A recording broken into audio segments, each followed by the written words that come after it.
What's up, A-Pushers? Welcome back. We're continuing on that Cold War. It's been going on for quite some time. There's lots of content there, so make sure you're studying your notes. Our next president here is Richard Milhouse Nixon, president from 1969 until he will officially do the Nixon and resign in 1974 after the Watergate scandal. Okay, first thing you need to know is Nixon is an anti-communism, always has been since the 1950s. He was the vice president under Eisenhower. If you remember, he once upon a time gave the kitchen debate, and so he's always trying to calm the Cold War down. So the war in Vietnam is now unpopular. He's running in 1968, and he wins in a landslide. All right, so let's look at the Cold War abroad. 1968, he promises peace with honor. We are going to leave Vietnam, but we're going to do it honorably, and we're not going to admit defeat. Okay?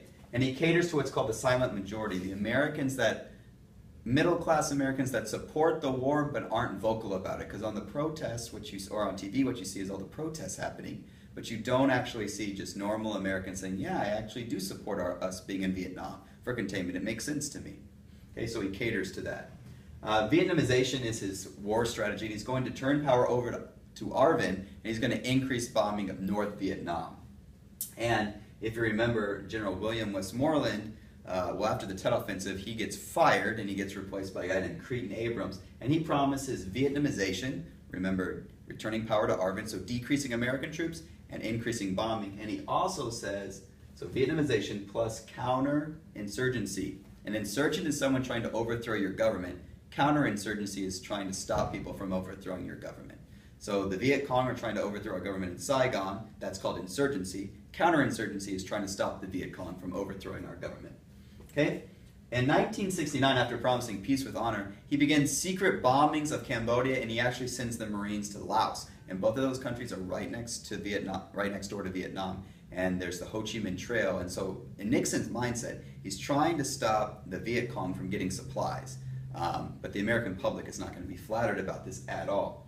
All right, in 1970, troops are officially going to be sent to Cambodia, and we're going to increase bombing of North Vietnam, and American campuses and protests across the country go crazy. And they're like, Nixon, you just lied to us. You promised that we were getting out of Vietnam, and now you're increasing our involvement in Vietnam, and you send ground troops into not just Vietnam, but you're also sending them to Cambodia. And so it erupts in protest. At Kent State in Ohio and Jackson State in Mississippi, there are protests and violence that erupt. So at Kent State, 4 college kids are going to be killed, and then in Jackson State, it's going to be 2 black kids are going to be killed. All right. In Kent State, what happens is that there's protests, there's rioting, and they actually bomb or let fire go at the ROTC office. And so the troops get called, and a lot of these troops are actually, same age as the college kids, and the protests are very violent, and they start yelling things at the troops.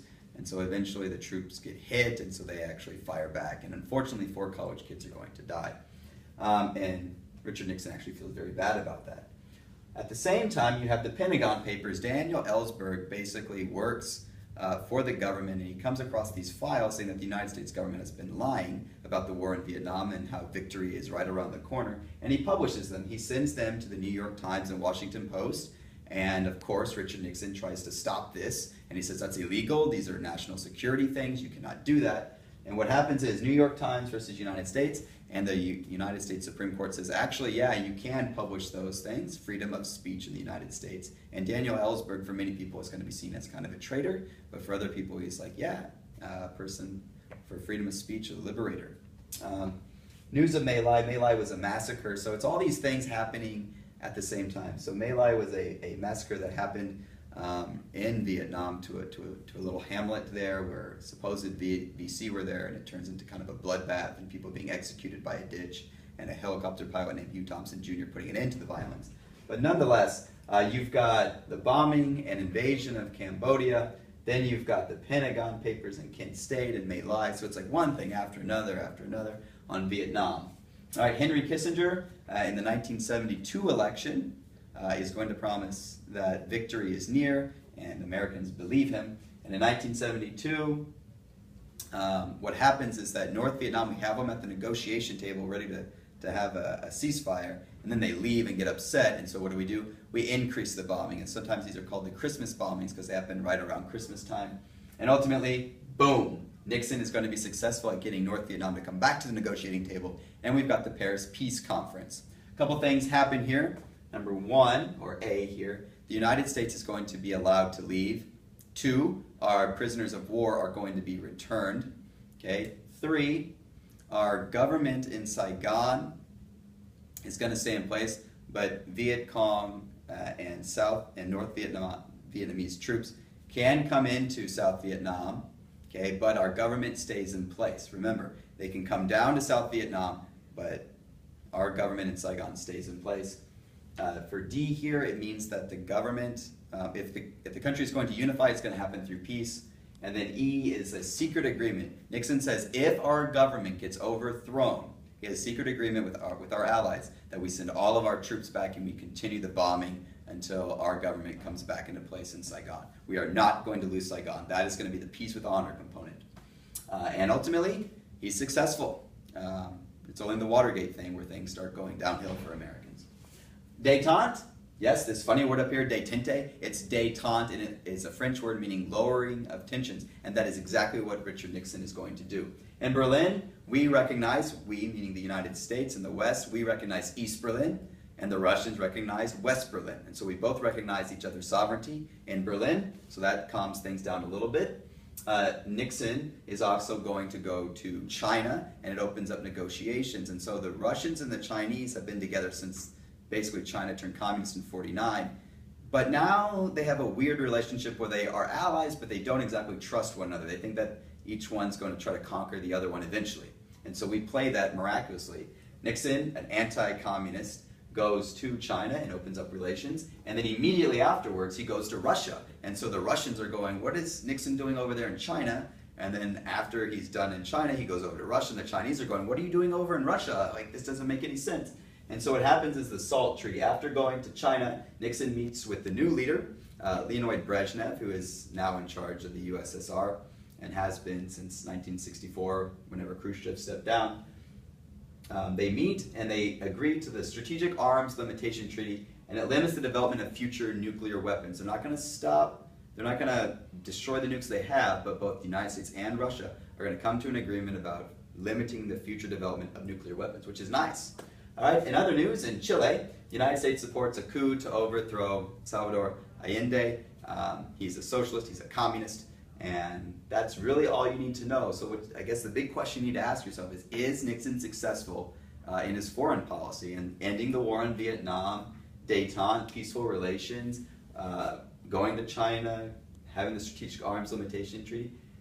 Yes, he is successful. The only real problem we have is OPEC oil prices. The United States is going to support Israel in the Middle East, and the Arab nations are going to get upset about this, and they're going to start cutting off our oil and giving us only limited quantities of it at jacked up prices. So this really hurts us in the 70s. The economy is bad in the 70s. And OPEC, just so we know, stands for the Organization of Petroleum Exporting Countries, the Arab states like Saudi Arabia. Okay? So here we move on to the Civil Rights Movement, Black Power, and Nixon is going to wiretap them. He's going to infiltrate them. And J. Edgar Hoover says that the Black Panthers and radicals are public enemy number one. All right, and remember that Nixon wiretaps everybody, including his own people.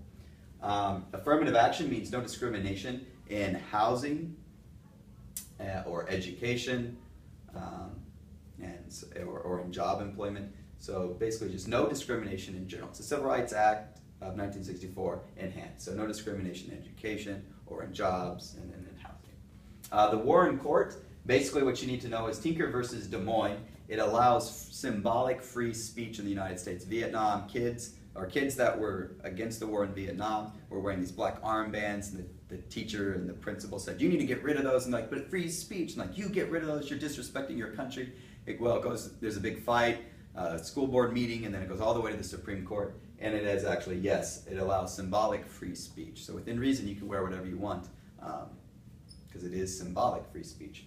New York Times versus United States. We already talked about that with the Pentagon Papers. Basically, Nixon is going to have to,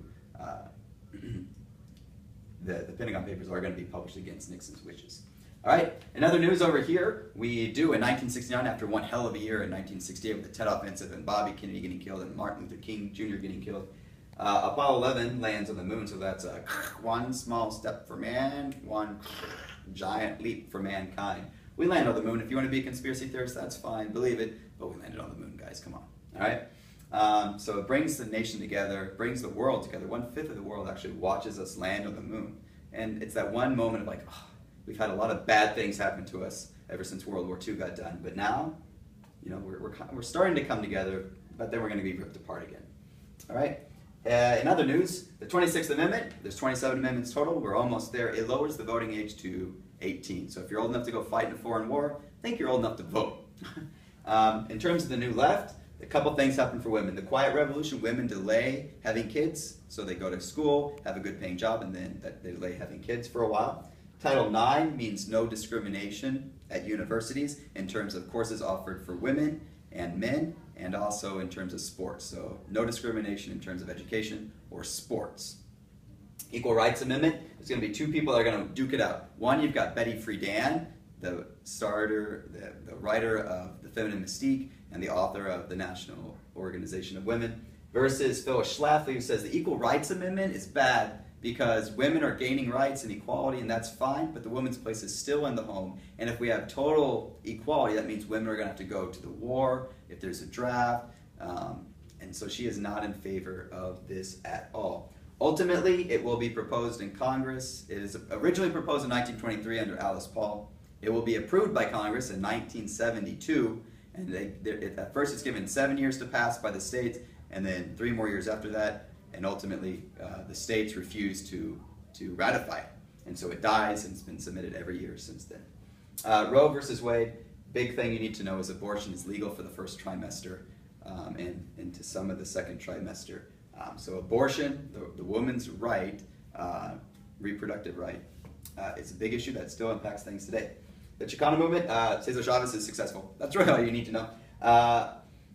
In terms of Native Americans, there's a standoff with police about corruption and Native American rights at Wounded Knee, the place where in 1890 there was a big massacre by the United States Army. They take the national park on the reservation and they stage a shootout with police, and ultimately the Native Americans will be successful after some litigation happens. In terms of gay rights, there is a Stonewall Inn riot.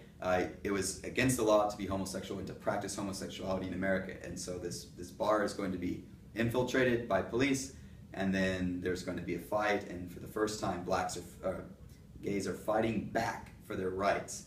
They're saying Native Americans are getting their rights, the Chicanos are getting their rights, women are getting their rights, blacks are getting their rights. We want our rights too. We didn't choose to be gay, but we are, and we want rights as human beings. So stop oppressing us. All right? In terms of the environmental movement, DDT is going to be banned. DDT was a pesticide, and Rachel Carson in 1963 writes her book Silent Spring. Unfortunately, she died of cancer 2 years after its publication. So DDT is going to be banned, and those big companies that produce it are going to be upset because everybody used DDT because it killed everything. Earth Day is going to be established. Earth Day, April 22nd. Yeah, Earth Day happens. Environmental Protection Agency is also created on top of the Clean Air Act. And so Teddy Roosevelt would be impressed that Americans are now starting to protect the environment as opposed to just thinking that we have resources after resource after resource just to exploit. Because eventually they will run out if we're not careful. All right? In terms of war powers, actually, in order to understand this, you have to understand the Gulf of Tonkin resolution that gave LBJ a blank check to use troops as he saw fit in Vietnam. And so it decreases the power of the president and increases the power of Congress. The president now, if he's going to send troops, he has to notify Congress within 2 days of him using the troops, and he will only have 2 months to use those troops if Congress does not approve of those troops being in whatever foreign situation they find themselves in. The troops must be called back home. We're not going to get involved in a foreign war, because hypothetically you could have a situation where a president really wants a war, but nobody in Congress supports the war, and you have a weird situation. And so the War Powers Act prevents that. In terms of Watergate, CREEP is the organization that's entitled the Committee to Re-elect the President. And in 1972, Richard Nixon is at the top of his power. He wins in a landslide, one of the biggest victories in United States history. And if he wasn't so paranoid, this whole situation could have been avoided. But he's paranoid about the Democratic Party, and he spies on everybody. He's been spying on the Civil Rights Movement. He's been spying on Daniel Ellsberg, who was in charge of the Pentagon Papers. And so he sends people to spy on the Democrats and their national headquarters at the Watergate Hotel in Washington, D.C. One of the dudes named James McCord gets, well, 5 of them get caught, and James McCord says, look, if you guys take it easy on me, I'll tell you everything I know. And he starts blabbing and talking. He says, it doesn't end with me, it goes a little bit higher than me. And the public is like, what do you mean by that? And it becomes a huge sensational news story. John Mitchell is the Attorney General, and he tries to stop, he tries to protect the president. But ultimately what happens is the president, they're going to say, like, Mr. President, what's happening? Did you know about this break-in? Did you allow this break-in to happen? And Nixon's paying people to be quiet. And those conversations are happening on tapes that he has. And basically people find out that Nixon has tapes, and they ask him to release the tapes. He, of course, says no. Congress tells him to release the tapes. He says no. He says, I'm the president. If I start handing everything over that you want, then it could impact national security. Ultimately, the Supreme Court steps in and says, Mr. President, Mr. Nixon, you must release the tapes. And so Nixon has a choice. Do I release the tapes and kind of incriminate myself, or do I destroy the tapes and then be guilty? And so he chooses to hand over the tapes. He gets on television and says, I welcome this debate. The American people need to know if their president's a crook, and I'm here to say I'm not a crook.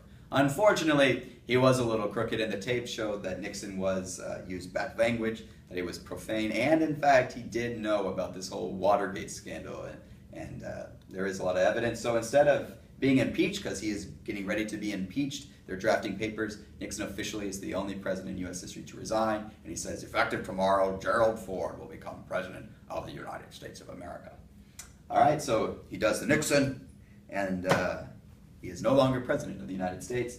In terms of culture here, last thing, there is the Woodstock culture. There's about 500,000 people that show up to the Woodstock concert in New York. It's hippies. There's no violence. Everybody is kind and courteous to one another. That unfortunately is not going to happen at Altamont Speedway on the West Coast in San Francisco. Basically what happens is Hell's Angels, the biker group, is in charge of security, and it comes down to violence. And the hippie movement is going to start coming to an end because the concert wasn't successful, and then Charles Manson is going to be pretending to be a hippie and seduce people to commit mass murder for him. And so the hippie movement really starts dying, and these people that were, free love and get together, it's a phase in their life, it's a youthful phase, and ultimately that youthful phase dies off, and most of these people now have stable jobs and kids, but for once upon a time in their life, they were real hippies.